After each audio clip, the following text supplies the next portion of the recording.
Hola chicos, ¿cómo están? Espero que al momento de recibir este video se encuentren muy bien en casa, cuidándose mucho y cuidando de los suyos también. Será la manera de volver a encontrarnos en el instituto y de seguir de manera presencial este proceso formativo. Pero como ahora no podemos, utilizamos estos medios tecnológicos para llegar a ustedes. Desde el año pasado conformamos en equipos y entre todos nos ayudamos.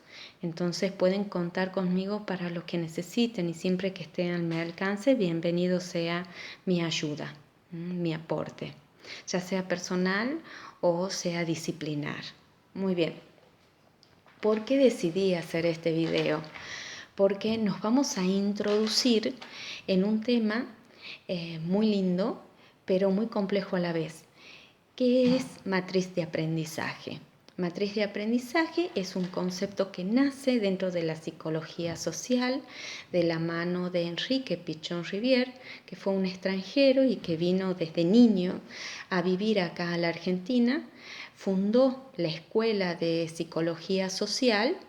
Él era psiquiatra y tenía una fuerte formación psicoanalítica. Y de la mano de él se formó muchos discípulos acá en la Argentina como también en Latinoamérica. Uno de esos discípulos fue Ana Quiroga. Y Ana Quiroga, con este concepto de hombre social que describe Enrique Pichon Rivière, ella nos va a permitir acercarnos al concepto de matriz de aprendizaje. ¿A qué es lo que hace referencia a este concepto nuevo que vamos a trabajar? Matriz de aprendizaje tiene mucho que ver y justamente está relacionado con estos procesos de socialización que hemos visto el año pasado, tanto el primario como el secundario, y tiene mucho que ver con los agentes socializadores. Cómo estas personas, cómo nosotros, cada uno de los sujetos, nos vamos construyendo como un ser social gracias a la familia, a los amigos, a los medios de comunicación, a la escuela, a institutos recreativos o culturales que vamos o que hemos ido. Entonces ellos nos han ido formando como personas, siendo y haciéndonos seres sociales.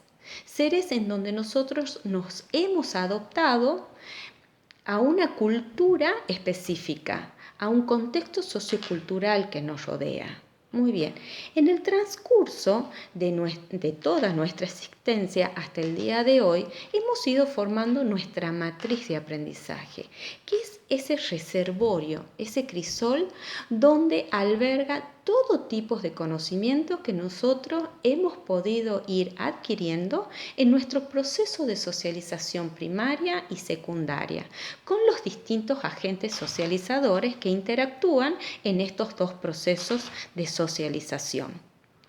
Entonces tenemos conocimientos de todo tipo.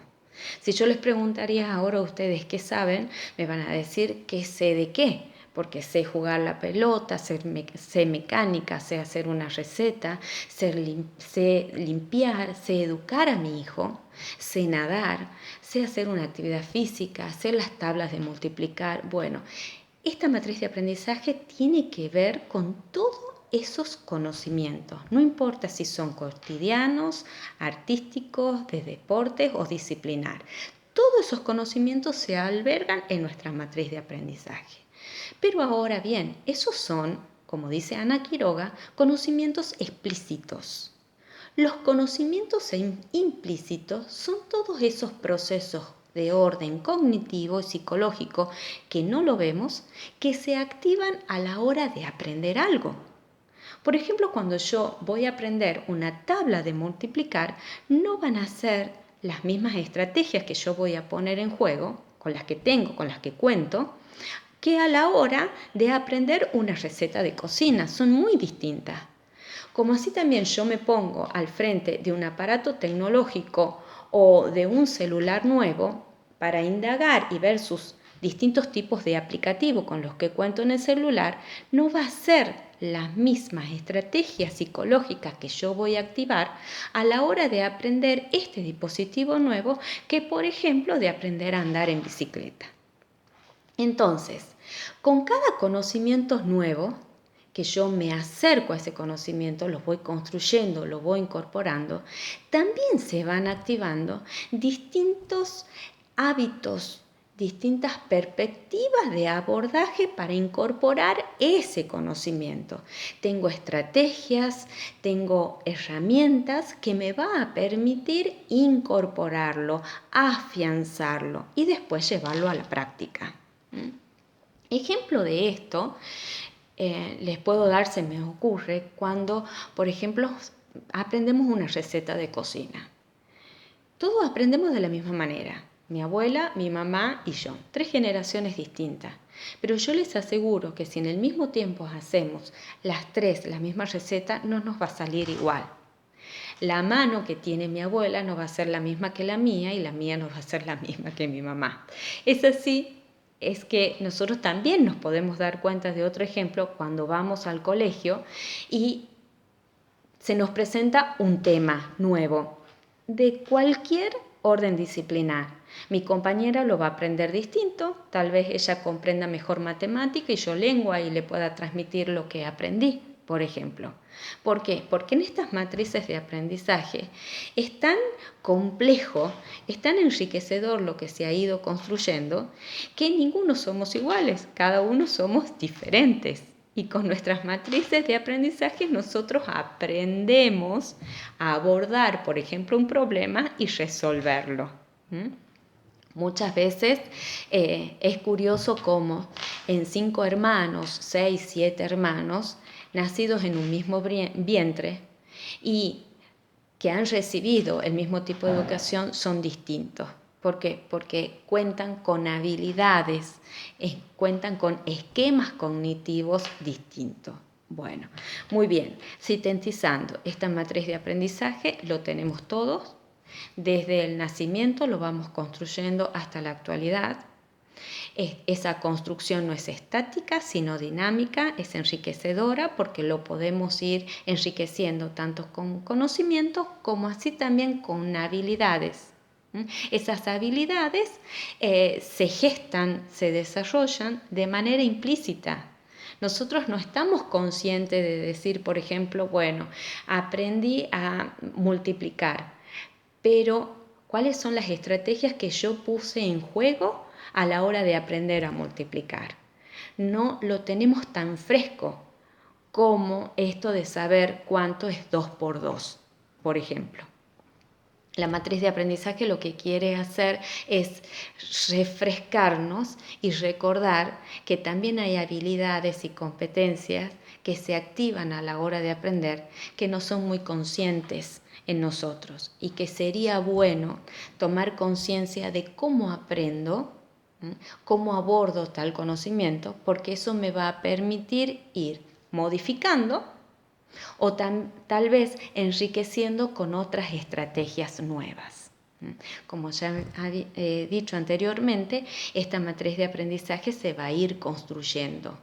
Es un proceso amplio, tanto de conocimientos como de habilidades, como de actitudes. En sí, lo que ella también describe es que nuestra matriz de aprendizaje es el aprender a aprender. La manera en cómo nosotros tenemos de resolver problemas, de poder estudiar un concepto que no lo entendemos bien, de superar un obstáculo, todo está en ese reservorio, ¿no? Esta matriz de aprendizaje muchas veces sirve de obstáculos para aprender cosas nuevas. Cuando nosotros nos ponemos que no, esto no me gusta, no es para mí, tiene palabras difíciles, no llego a comprenderlo, no me da la cabeza. Todos esos conceptos y preconceptos que tenemos nosotros están en nuestras matrices de aprendizaje. Entonces, en esta instancia, ¿qué es lo que vamos a hacer nosotros?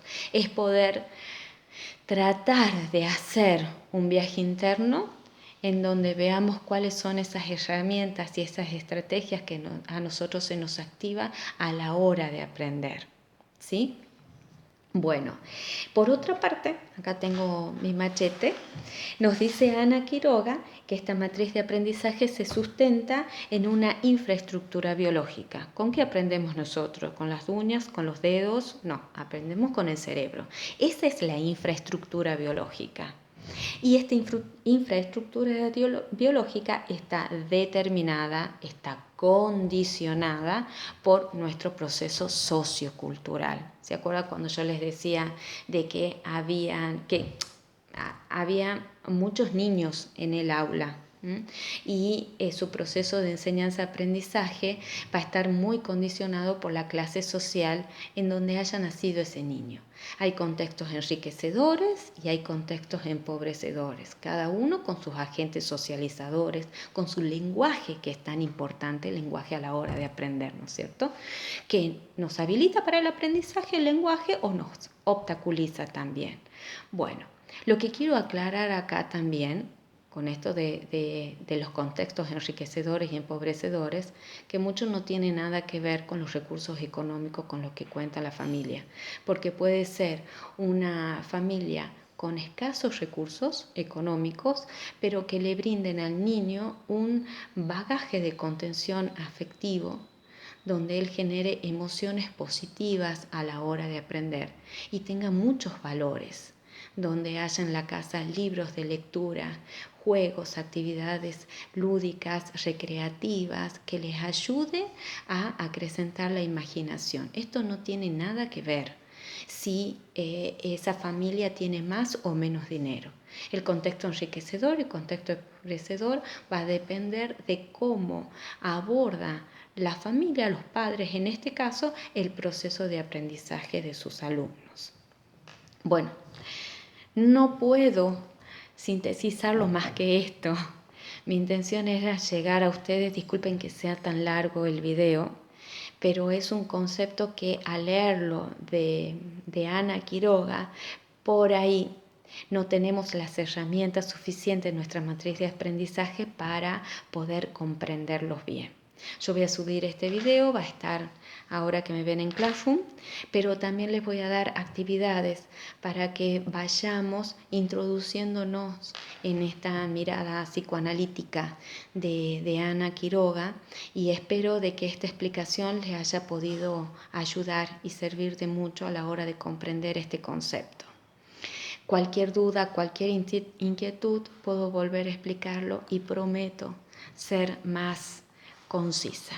Los quiero mucho, les mando un beso y cuídense para que nos podamos ver pronto y sigamos por este medio. Chau, chau.